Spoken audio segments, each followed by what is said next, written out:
This will be an issue I know that Governor Snyder and the Department of Environmental Quality they're working on right now. And when I have the privilege to serve as governor, I will work with the findings of the current administration in terms of how we go forward to make sure we have quality and safe drinking water. This issue of drinking water is really important, Ken, because in our Constitution, Article 1, it talks about safety. Public safety. And that means safety includes, from my perspective, drinking water that you can get from the tap and you don't have to be worried about it. I told you about the families in Flint that only drink water from a plastic bottle, and 3 generations of Flint families that I've met with and talked with, and they still don't drink the tap water. So with respect to PFAS, we're going to have quality drinking standards, work with the local communities, and also see what federal resources are available.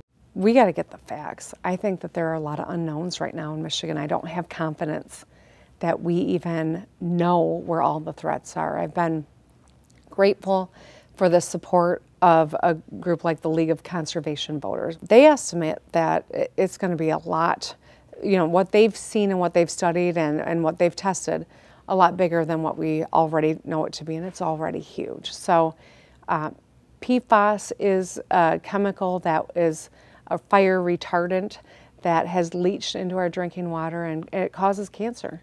And you can't smell it, you can't see it, you can't taste it.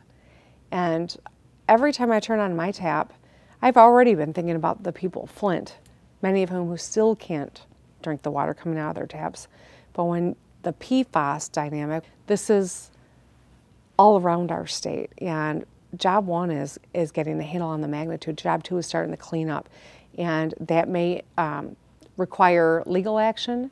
That will definitely require investment, and that will first and foremost mean we need to map out where the magnitude and the severity of the problem is. I've proposed the reimagination of an existing tax called the Industrial Facilities Tax. But I've envisioned that we would use this to monitor the activities of companies that are using toxic substances and ensure that we're raising some funds to make sure that we're going to have the resources to deal with the current 7,000 sites, many of whom have no corporate master at this point. Hooker Chemical in Muskegon, for example, is out of business, and we're just stuck with the remainder.